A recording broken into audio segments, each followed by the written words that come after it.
Students, welcome to the online classes of biology. So, in the previous classes, we were studying the characteristics of chordates, isn't it? Chordates are animals which are having a notochord, okay, dorsal notochord. Then they will have a dorsal nerve cord. They are triploblastic and they are having paired gill slits and they are coelomate, isn't it? So we have studied like this. And the notochord is a rod-like structure, and dorsal nerve cord in our body it can be compared to the spinal cord. Okay, so they are triploblastic paired gill pouches. Okay, or gill slits are in paired.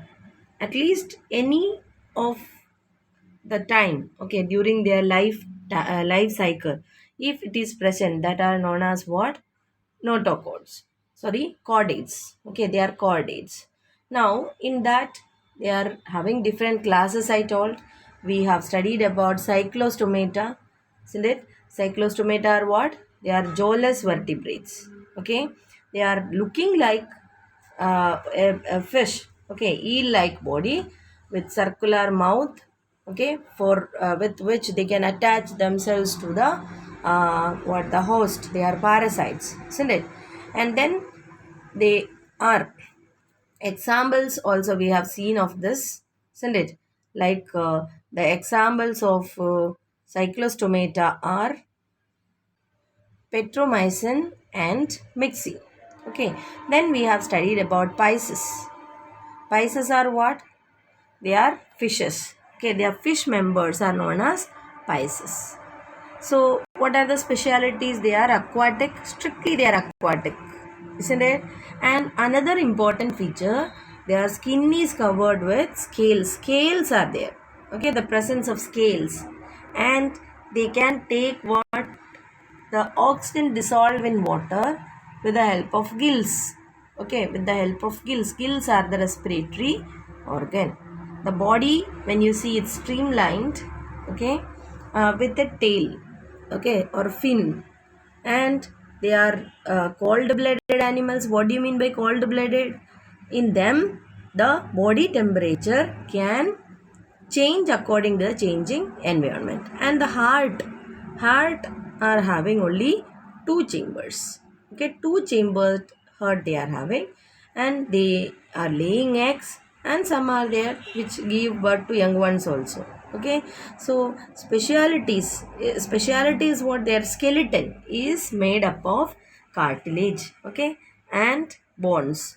In some of the fishes, they are made up of cartilage, and in some of them, they are made up of bones. Okay, the endoskeleton is made up of cartilage or bones. Okay, so Pisces, you understood, they are what? Adapted to live in the aquatic conditions. So it can be asked, what are the aquatic adaptations? What are the streamlined body they are having? Isn't it?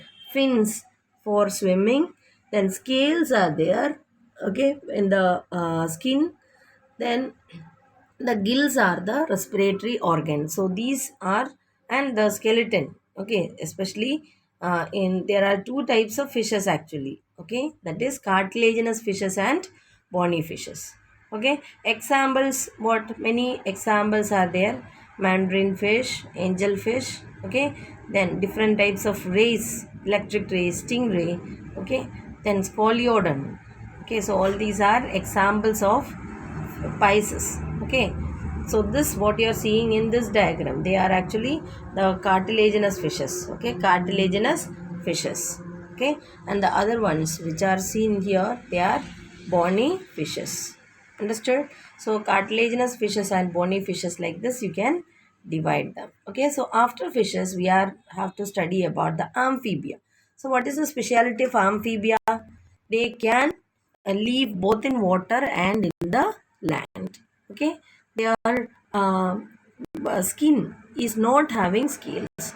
Okay, but they are having what? Mucus gland in the skin. Okay, moist, and what? Their skin is moist and they are having glands. Okay, and the heart, when you see, it is three chambered heart they are having. Okay, and for respiration, there are various methods like gills, lungs, or even through their skin they can respire. Understood? Then they are oviparous, means they lay eggs. Understood? And I told they are found both in water and land. Okay, so these are what the different features of amphibia. What is the speciality? They can live both in water and land. Their skin is not having scales, but it is moist and having various glands. Okay, and respiration is through skin, then through gills. Okay, in the larval stages they respire through the gills, isn't it? And also through the lungs, skin, and the gills are the respiratory organ. They are laying eggs, means they are oviparous. Okay, then examples of them are frogs, toads, salamanders, etc. Understood? So these are the characteristic features of what? Amphibia. Then comes what? Reptilia. So reptilia also, when you see, they are having scales. Okay, their skin is having scales and they are dry, not like what the amphibians where their skin is moist. Okay, then the most of them are having a three chambered heart. Actually, it is not a three chambered heart. It is the upper chambers are completely separated, and the lower chamber, it is not completely separated. There is mixing up of blood, but a septal formation is there.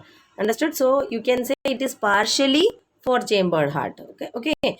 And there are some organisms coming in this, like crocodiles, where both the means the heart is four chambered. Okay, they are also laying eggs, but one speciality is there, their eggs are covered, okay, with the shells. Understood? So they lay eggs with the shells. They can lay eggs in the in the land also. Understood? Because their eggs are protected by the shell. Okay, examples, snakes, turtles, lizards, crocodiles, all these are coming under what? Reptilia. Is it clear? Then next group of organism is aves. So what are the organisms coming under this group? Birds only. Okay, birds. So when you see the structure or specialities of them, the aves are warm-blooded animals, and they are having four-chambered heart, because for birds they need to fly. So if they need to fly, they need more energy, and this is provided by a completely four-chambered heart. Okay, there is no mixing up of oxygenated and what non-oxygenated blood. They are also oviparous. Oviparous means they lay eggs. They are laying eggs. Okay, and other features. Their body is covered with feathers. Okay, and the forelimbs are modified for flight. Means for flying or in the air. Their forelimbs are modified to what? Wings. In our body, what is the forelimb? Our hands, isn't it? So in birds, these forelimbs are modified to wings, and they are breathing through the lungs. Okay, or and what this birds shows what? Flight adaptations. And there are birds which are not able to fly also.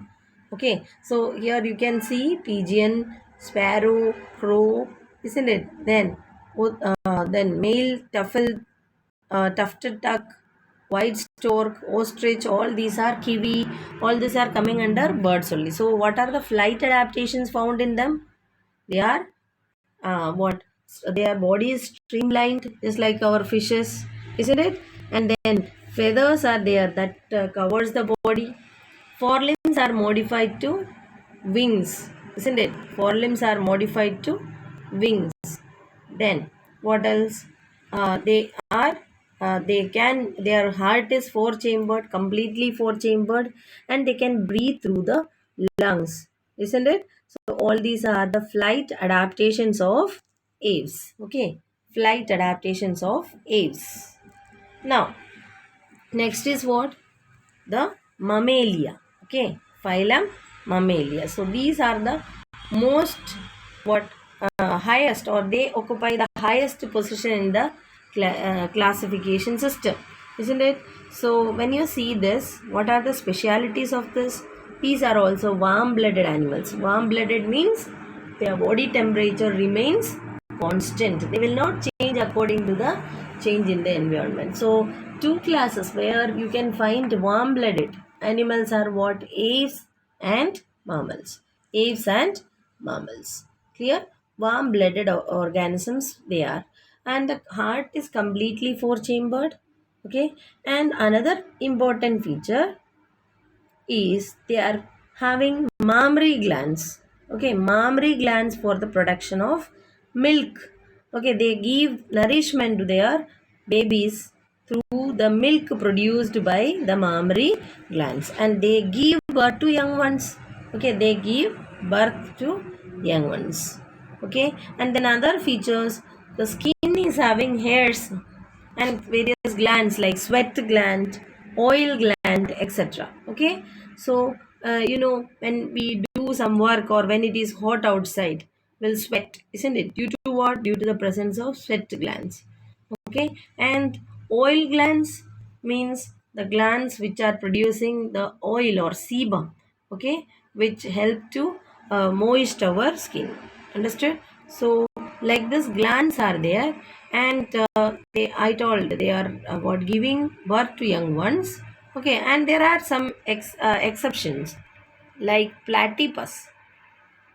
Okay, then echidna. Okay, so they are mammals, but they lay eggs. So I told mammals means what? They are giving birth to young ones, but there are exceptions like what? Platypus. So platypus is what? It's a egg laying mammal. Understood? What is it? Egg laying mammal. Understood? So like this, what they are having, what? Some special features. What are the special features of mammalia? They are warm-blooded organisms, isn't it? And their heart is completely four-chambered. Then they are having mammary glands for the production of milk. Okay, and they give birth to young ones. And the skin is provided with what? The hairs. Okay, hairs are there, and then the skin is also having sweat glands and oil glands. Okay, then platypus and echidna are examples of mammals which lay eggs, okay, which is not giving birth to young ones. So is it clear to everyone? So various classes we were studying, from where we have started, from the Pisces, isn't it? So you can see that the vertebrates are having various classes. So what are the various classes of vertebrates? First is cyclostomata. Okay, then comes what? Cyclostomata, then Pisces. Okay, then amphibia. Okay, amphibia. Then comes reptilia. Okay, then will be what? The aves, and last will be the mammals. Okay, so some idea you got about classification. So I told kingdom Animalia, okay, is divided into two groups. You can say what are they? Chordates and non-chordates. So for non-chordates we have studied up to hemichordata, isn't it? Protochordata we have studied. Is it clear? See up to here. And then what? Sorry, we have studied before what? Echinodermata. Up to echinodermata they are non-chordates, isn't it? And chordates starts from where? Protochordata, isn't it? They start from protochordata, and there are two small groups or subgroups of protochordata, that is cephalochordata and urochordata. Okay, and then comes what? Vertebrata, isn't it? And vertebrata, various features we have studied, and we have studied various classes coming under vertebrata. Hope this much is very clear to you. We'll meet on the next class. Till that, take care.